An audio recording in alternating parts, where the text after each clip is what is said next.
Good afternoon, everybody. It's Mayor Tom coming to you live from Lakeway City Hall. It's Thursday, July 16th, so let's talk about the upcoming City Council meeting and Lakeway happenings. We have the July regular meeting next Monday, July 20th, starting at 6:30 here at City Hall, which is 1102 Lomans Crossing Road. It's not a long agenda. It's mostly routine business concerning the budget. However, there will be two interesting discussions about hot funds to maintain the historic character of the Lakeway Resort and Marina. I think you'll enjoy those presentations and the City Council discussion on that. Okay, before we get started, I feel it's important to talk about the weather.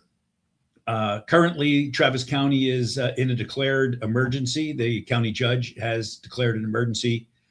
Most of the state of Texas is in a declared state of emergency. We are anticipating significant flooding along Lake Travis and the Colorado River. LCRA is beginning dam operations upstream. The Pedernales River is flooding and surging. The Pedernales comes directly into Lake Travis. So if you're on the lake and you have lake property or a dock, it's time to be considering how you're going to secure it for the rising water. If you're on the lake, you need to be very careful of debris and new material moving into the lake. That's going to be a big burden. And if you decide to go out on the lake, please take every precaution because it's going to be a dangerous situation for the next several days.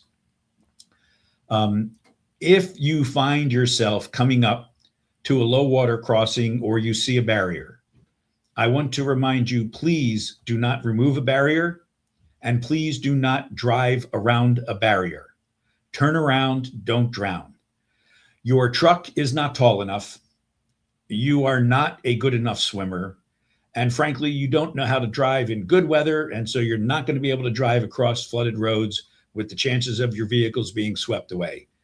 And we need you to not do that, because if you do that behavior, if you act in a reckless manner and cross around a barrier or drive across a flooded road, you are endangering the lives of the first responders who are going to have to come to pick yourself out of whatever disaster you have self-made. And you do not need to do that to yourself. And frankly, I don't want you to do it to any of our first responders. Turn around, don't drown.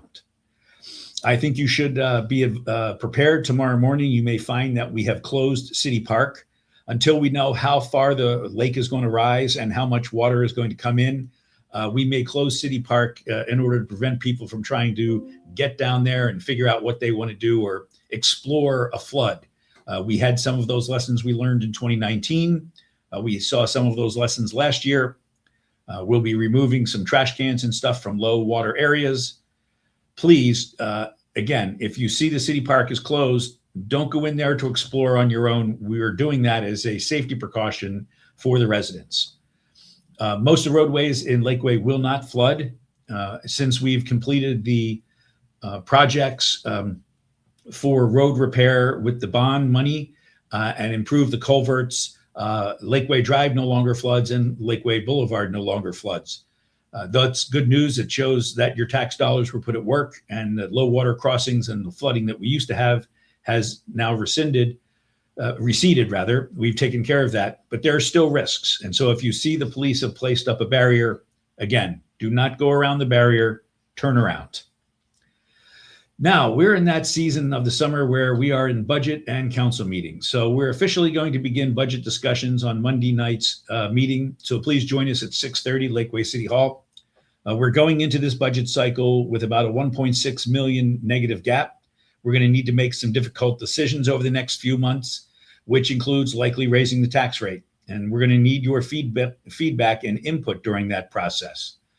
Following meetings this month and next month, the Lakeway City Council will host the two public hearings for the FY 2027 budget and 2026 tax rate in September, where we will be approving both.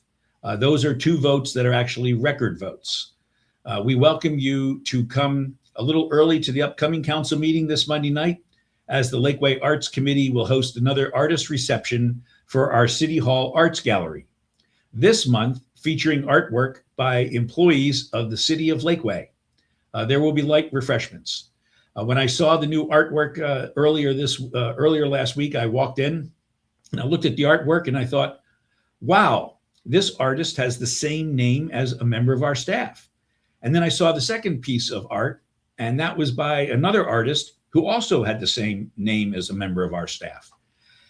And so I may not be the brightest bulb in the chandelier, but I was able to discern that this month our artists were our staff, and we were featuring our own employees and their creativity here with the Arts Committee. And I think it's a wonderful display. Many of our employees have great talents, and this is just one more way you're going to get a chance to experience that. And I encourage you to come out. Again, all of these budget meetings are open to the public. Your opinion about where we spend money is important.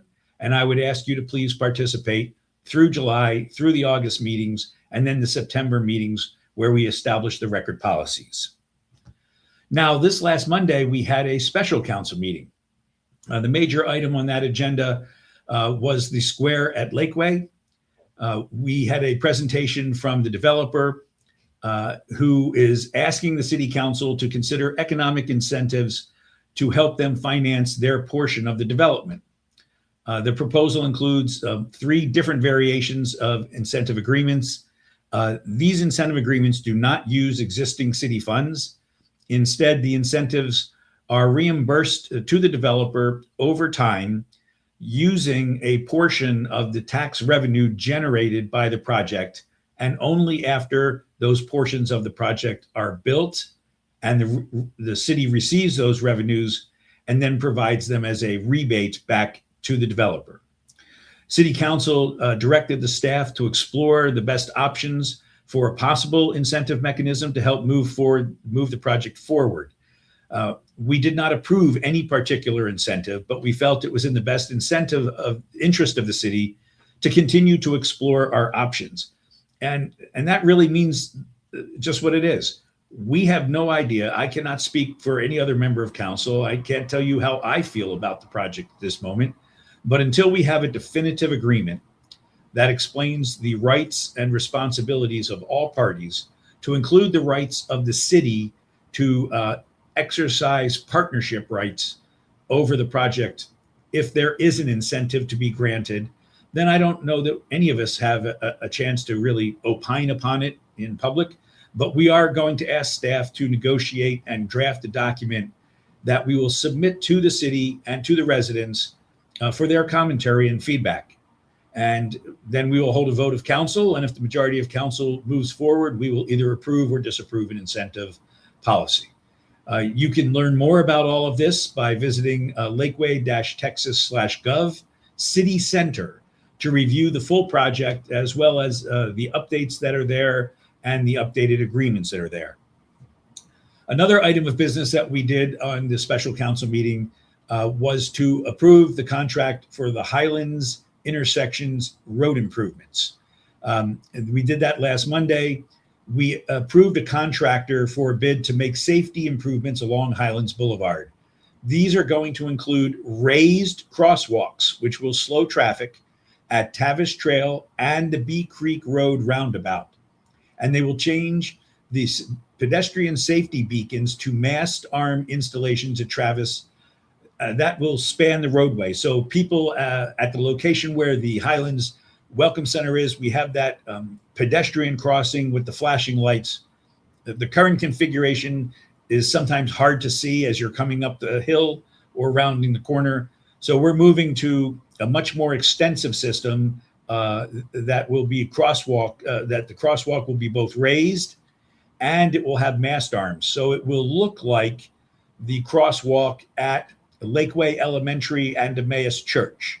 That's how the cross arms will look, but there will also be a raised crosswalk there. And so that contract was there. We're hopeful that it will be done in the near future, although with contract delay times now, it's unlikely we'll be able to have it done by the start of the school year. Next topic that I'd like to talk about are e-bikes. We're continuing our educational process and our campaign regarding e-bikes versus e-motorcycle safety. This includes a breakdown of what is legal on our roadways. Basically, anything that goes above 28 miles an hour is considered an e-motorcycle, which means that vehicle needs to abide by the same licensing regulations and rules as other motor vehicles. Motorized e-vehicles like pocket bikes, mini motorcycles, electric or gas motorcycles, electric scooters, and electric vehicles are not allowed on our parks, trails, or sidewalks. Please visit lakeway-tx.gov/ebikes for more details, including the differences and the rules, as well as a short video. Parents, please make sure you know that you're talking to your children about the rules, and please stay safe on our roadways this summer. Parents, if you're buying an e-motorcycle for your young preteen, please know that they cannot drive them in our community, and that you're buying a device that needs to be transported to a large facility or a motorcycle training facility for them to use. We need you, our residents, our good parents, to please do the right thing and treat these e-motorcycles as the vehicles that they are, and keep your children off of our streets. We have a new chat bot, excuse me. We have a new AI-powered chat bot, which we have named Dawn, and you can find her on the lower right of our website. If you're seeking information about our city rules, or maybe just to find out about your trash schedule, I encourage you to check it out for a quick search on the website. I used it yesterday to answer a question for a resident. It was very quick and effective. However, Dawn is still learning, and like any AI product, mistakes will happen. So if you don't find the answer you're looking for, please click on the thumbs down regarding that inquiry, because that thumbs down will let our staff know that the AI needs to be retrained or have additional training to answer those questions. So, we are looking for feedback, and it doesn't have to be positive feedback. It can be negative feedback that you find something about the chatbot, something about Dawn you don't like. Perhaps it's the name because it reminds you of an old girlfriend. Christmas in July. We're at the peak of summer, and our events are still going really strong. In fact, this Sunday, come out to the Lakeway Swim Center from 1 to 3 p.m. for a new event, Christmas in July. There's going to be cookie decorating, face painting, break dancing by an elf, and a special visit by Santa, who will be here in Lakeway for his summer vacation, though he'll be in his summer suit because his normal Christmas suit is way too hot for Texas in the summer. I can assure you it's probably too hot for Texas in the winter, but he'll have his summertime Santa attire. The Cool Arts registration. Registration is still open for artists to participate in our Cool Arts Show, which takes place the afternoon of Sunday, August 22nd at the Lakeway Activity Center. If you are a local artist, this is a great chance to showcase your paintings, jewelry, or pottery works for the Lakeway community. Visit lakeway-tx.gov/coolarts for details and to register. The Cool Arts show is really great. Mrs. Kilgore and I purchased multiple pieces last year. We have really talented artists here in the city, and I encourage you to come out to the event. It's a great time, and you get to meet some neighbors who are really, really talented human beings. Movie at the Park. On Friday, July 31st, come out to Lakeway City Park beginning at 7 p.m. for a free showing of the family favorite Zootopia 2 on the city's large LED screen. There will be free popcorn, giveaways, and food vendors on site. Visit the website for more details. Now, the 4th of July parade. A couple weeks back, 4th of July parade. We had a fantastic 4th of July parade earlier this month to celebrate America's 250. I believe it was our biggest attendance yet. It was absolutely a perfect morning. Thank you for everyone who came out to celebrate with us, and to our fantastic staff who worked so hard to put on an amazing event. If you'd like to check out some of the images and the winners from the parade, please go to lakeway-tx.gov/4th. We had 7 award winners. Some of the floats were really, really remarkable. The judges were unanimous in their voting. It was a really good day for the city of Lakeway. That parade is our prime event. That parade is what reflects Lakeway's culture. As long as we have that parade, we are Lakeway, the small town that keeps its values no matter how many people move here and how big we get. We are still the quintessential best little town in Travis County. We are a Texas city. That is, our small town roots are intact. So that's the 4th of July parade. I just enjoy it. It is absolutely wonderful. The planning that goes into it is a year-long event, and it went off this year as well as it's ever gone off. Now, in closing, I want to remind us all that we are right now, right here in July, in the middle of what we refer to as the 100 deadliest days. That's what we refer to the period as between Memorial Day and Labor Day. This is when we see our highest number of traffic accidents, particularly those involving minors. I encourage you to use your blinkers, observe the speed limits, use a designated driver, and do not use your phone to text or talk while driving. Stuff really can wait. Trust me on that. Oh, okay. Let's not forget to look out for our neighbors, especially our elderly neighbors. Let's enjoy our summer. Let's continue to live our Lakeway values. Please pay attention to the high temperatures and high humidity. Heat exhaustion and heat stroke are real injuries. They can arise fast. They affect the ends of our population, the youngest and the oldest. So learn the symptoms of heat exhaustion and heat stroke. Make sure you're wearing clothing that is light. Make sure you are properly hydrated. Make sure you take care of one another. Again, as I say, look out for one another. Let's live our Lakeway values. With that, I thank you very much for listening along with me today. I look forward to seeing you around the city. I hope to see you at a city council meeting or at any one of our committee meetings. Thank you all for everything that you do. Mayor Tom. Jack, I know we had no questions before we began today. Have any questions come in while I've been speaking? No questions have come in today, sir. Oh, well, I guess it's once more brilliant elocution on my part. Very succinct. There you are, as always. So thank you very much, Lakeway. This is Mayor Tom saying, have a great day. Pay attention to the weather. Pay attention to these flood warnings. Turn around, don't drown. Let's all take care of one another. Mayor Tom telling you to have a great day.